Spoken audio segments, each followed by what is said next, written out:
যদি আমরা প্রশ্ন করি বাচ্চারা কেন কাঁদে, যদি প্রশ্ন করি বাচ্চারা কেন কাঁদে, ওরা তাদের স্বভাব।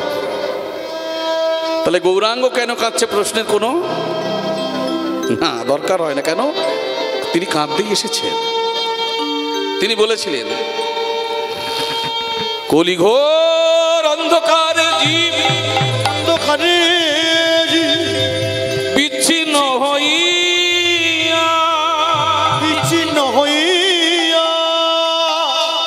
ব্যভিচারে অনাচারে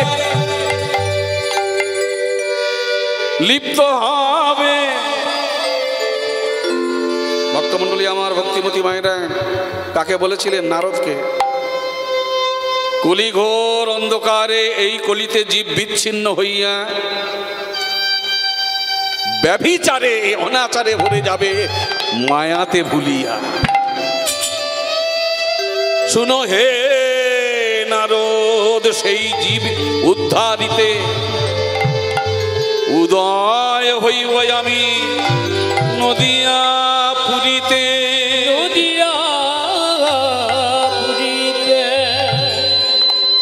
সেই গৌরাঙ্গ মহাপ্রভু নারদকে যেমন কথা দিয়েছিলেন, যেমন রাধারানীকেও কথা দিয়েছিলেন, সেই কথা অনুযায়ী সেই দুই একেবে চৈতন্য গোসাই ভাব রস আস্বাদিতে দোহে হইলা এক ঠাঁই।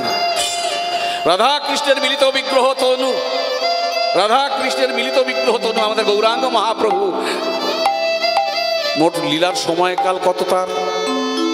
48 বছর। ভক্তমণ্ডলী আমার, ভক্তিমতী মায়েরা, তিনি লীলা করেছিলেন বেশি দিন না, 48 বছর। এই 48 বছর লীলার মধ্যে তিনি 24 বছর লীলা করেছেন শ্রীধাম নবদ্বীপ মাঝে। কত কেঁদেছে, কত লীলা প্রকাশ করেছে। 12 বছর তিনি পদব্রজে পায়ে হেঁটে হেঁটে ভারতবর্ষের বিভিন্ন তীর্থে তিনি ভ্রমণ করেছেন। তাহলে 12 আর 24 36 আর 12 বছর তিনি কোথায় ছিলেন? এই 12 বছর তিনি যেখানে ছিলেন, হয়তো আপনারা দর্শন করেছেন, যারা দর্শন করেননি একবার করে আসবেন। আমরা আমাদের হাতের 3.5 হাত, আমাদের হাতগুলো হাঁটুর উপর পর্যন্ত, জানুর উপরে, হাঁটুর উপরে। কিন্তু যারা জগতে মহাপুরুষ হয়ে আসেন, বিশেষ করে ভগবান, তাদের হাতগুলো কেমন হয়? আজানুলম্বিত ভুজ, অর্থাৎ হাঁটুর নিচ পর্যন্ত। অত বড় করে হাতের 4 হাতের মানুষ ছিলেন শ্রীমান গৌরাঙ্গ মহাপ্রভু। তার নিজের হাতের 4 হাতের মানুষ, আর সেই 4 হাতের মানুষটা মাত্র 3.5 হাত জায়গার মধ্যে, 3.5 হাত জায়গা, ভেবে দেখুন, মাত্র 3.5 হাত জায়গার মধ্যে 3.5 জন অন্তরঙ্গ ভক্তকে সঙ্গে লয়ে তিনি 12টি বছর কাটিয়েছেন। যার নাম শ্রীক্ষেত্র শ্রীধাম, ওই পুরীধামে গম্ভীরায় 12 বছর কেঁদেছেন। হরি হরি বল। জীবকে শিক্ষা দিয়ে গেছেন, কলির জীব কৃষ্ণ প্রেমে কেমন করে কাঁদতে হয়, কৃষ্ণ ভজনে কেমন করে মজতে হয়। হা কৃষ্ণ তোমার হলাম বলে কেমন করে কৃষ্ণ প্রেমে মোহিত হতে হয়। তোমরা আমায় দেখো, আমায় দেখে শেখো। কিন্তু তার আগে যে তিনি বলে গেছেন, কলির জীব এই ঘোর কলিতে তারা বিচ্ছিন্ন হয়ে ব্যভিচারে লিপ্ত হবে, তিনি বলে গেছেন। আমরা সেই অনাচারে ব্যভিচারে লিপ্ত হয়ে আজ সেই পথ না, মহাপ্রভুর পথ আমরা অনুসরণ করি না, যার জন্য আমাদের জ্বালা। আসলে মহাপ্রভুর পথ আমরা অনুসরণ করব কি করে? আমরা কীর্তন শুনতে ভালোবাসি, আমরা বিভিন্ন জায়গায় তীর্থ ভ্রমণে ভালোবাসি। এই কীর্তন শোনা, কীর্তন করা, বিভিন্ন জায়গায় তীর্থ ভ্রমণে ভালোবাসা বা ঘুরে ঘুরে বেড়ানো, আমরা মনে করি আমরা পুণ্য অর্জন করি, কিন্তু না, হয় না। কেন হয় না জানেন? কথাগুলো হয়তো অন্তরে লাগবে আপনাদের, কিন্তু আমার কথা তো নয়। শাস্ত্র কি বলছে দেখুন। যদি ভজন সাধন করতেই হয়, যদি পুণ্য ফল অর্জন করতেই হয়, যদি কীর্তন শুনতেই হয়, যদি তীর্থে তীর্থে পরিভ্রমণ করতেই হয়, যদি মহাপ্রভুর কৃপা পেতে হয়, তবে আগে নিজের সম্বন্ধে জানো। বৃন্দাবনে যেতে হবে না, নবদ্বীপে যেতে হবে না, তোমার দেহের মধ্যেই বৃন্দাবন। আগে দেহের সমস্ত কিছু জানো, কারণ দেহের মধ্যে কে আছে। ভগবান বৃন্দাবনে 24 জন সখাকে নিয়ে খেলা করেছিলেন, সেই 24 জন সখা আমাদের মধ্যেই দিয়েছেন। তাকে নিয়েছিল 25 জন, তিনি আমাদের মধ্যেই রয়েছেন চিত্তরূপে। চিত্তরূপে 25 জন, তাকে নিয়ে 25 জন তিনি লীলা করছেন এখানে, এই লীলাভূমি এখানে। তাই বৈষ্ণব কবি কলম দিচ্ছেন, কত সুন্দর কথা বলছেন দেখুন। যদি করবি রে মন হরির সাধ,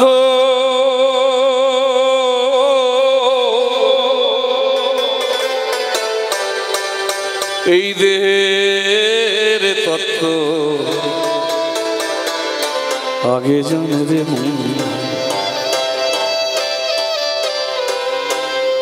তোরা, যদি করবি রে মন ভজন সাধ,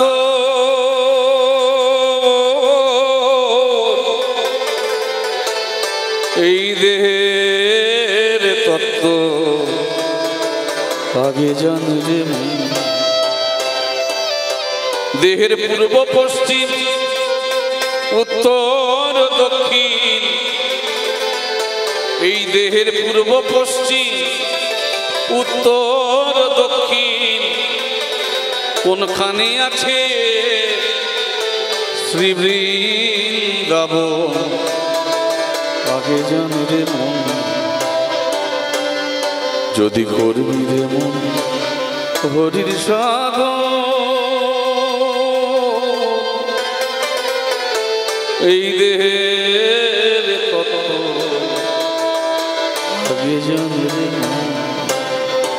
ভক্তমণ্ডলী আমার মনে হয় ওরা ভজন সাধনে ব্যস্ত হই,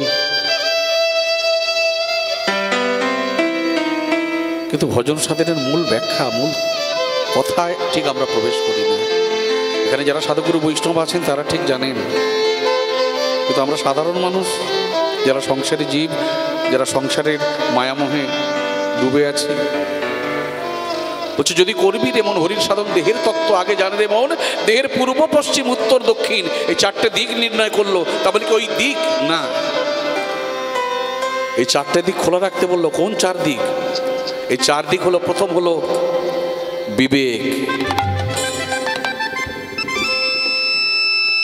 দ্বিতীয় বৈরাগ্য, তৃতীয় জ্ঞান, চতুর্থ বুদ্ধি। পূর্ব পশ্চিম উত্তর দক্ষিণ মানে ওই দিক নির্ণয় নয়, এই দিক, 4টে দিক। তোমার বিবেককে জাগরিত করো। তুমি কে, কোথা থেকে এসেছো, আবার কোথা চলে যাবে, উপলব্ধি করো। তুমি আত্মগত ভাবে কোথা থেকে এলে, তুমি কোথা বা ফিরে যাবে, একবার ভাবো। তুমি বৃন্দাবনে ছুটলে, তুমি নবদ্বীপে ছুটলে, তুমি পুরীধামে ছুটলে, তোমার মাঝেই যে ভগবান বিরাজ করছে এই দেহ বৃন্দাবনের ভিতরে, সেটা একবার খেয়াল করো। হ্যাঁ, তাই বলছি তোমরা বিবেককে আগে জাগ্রত করো। বিবেক জাগ্রত হলে বৈরাগ্যের প্রকাশ ঘটবে। সংসারে থাকবে কেমন করে, যেমন পাকাল মাছ পাকে থাকে, তার অঙ্গে পাক লাগে না, তেমন তোমরা সংসার করবে, কিন্তু সংসারের কালিমা তোমাদের অঙ্গে লাগবে না, সংসারের মায়ায় তোমরা পড়বে না। বিবেক যদি জাগরিত হয় বৈরাগ্যের প্রকাশ হয়, আর বৈরাগ্যের যদি প্রকাশ ঘটে তখন জ্ঞান হয়। কোন জ্ঞান? আত্মজ্ঞান। ভক্তমণ্ডলী আমার, ভক্তিমতী মায়েরা, কথাগুলো শুনছেন অনায়াসে, কিন্তু মহা সাধকদের কথা একটু যদি আমরা মেনে চলতে পারি,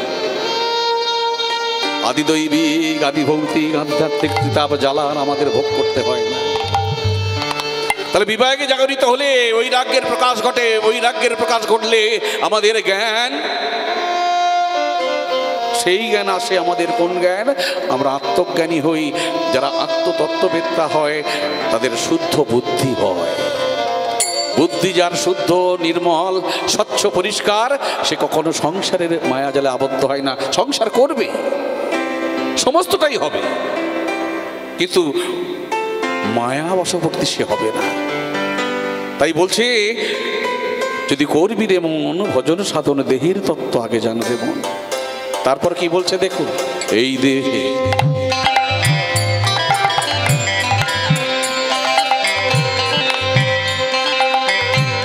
দেহের মধ্যে 18 নদী,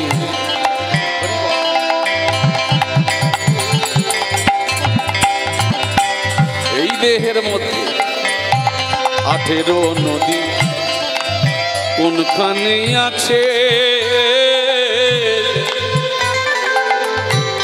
দেহের মধ্যে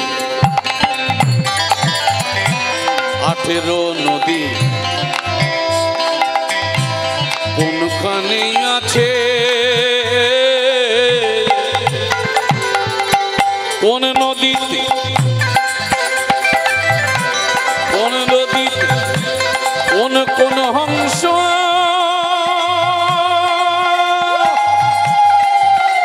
নিতাই গৌর প্রেমানন্দে হরি বল।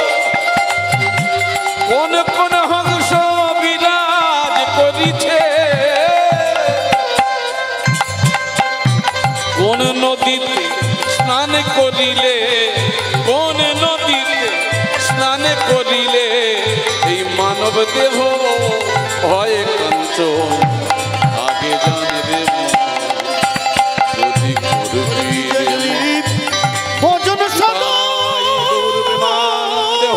দেহের তত্ত্ব আগে জানি রে করবি যদি ভজন সাধন দেহের তত্ত্ব আগে জানি রে দেহের তত্ত্ব আগে জানবে দেহের তত্ত্ব আগে জানি রে এই দেহের তত্ত্ব আগে জানবে। ভক্তমণ্ডলী আমার, ভক্তিমতী মায়েরা, তাহলে সমস্তটা আমরা জানবো। কি বলছে, দেহের মধ্যে 18 নদী কোনখানে আছে? কোন নদীতে কোন কোন হংস বিরাজ করিছে? কোন নদীতে স্নান করিলে মানব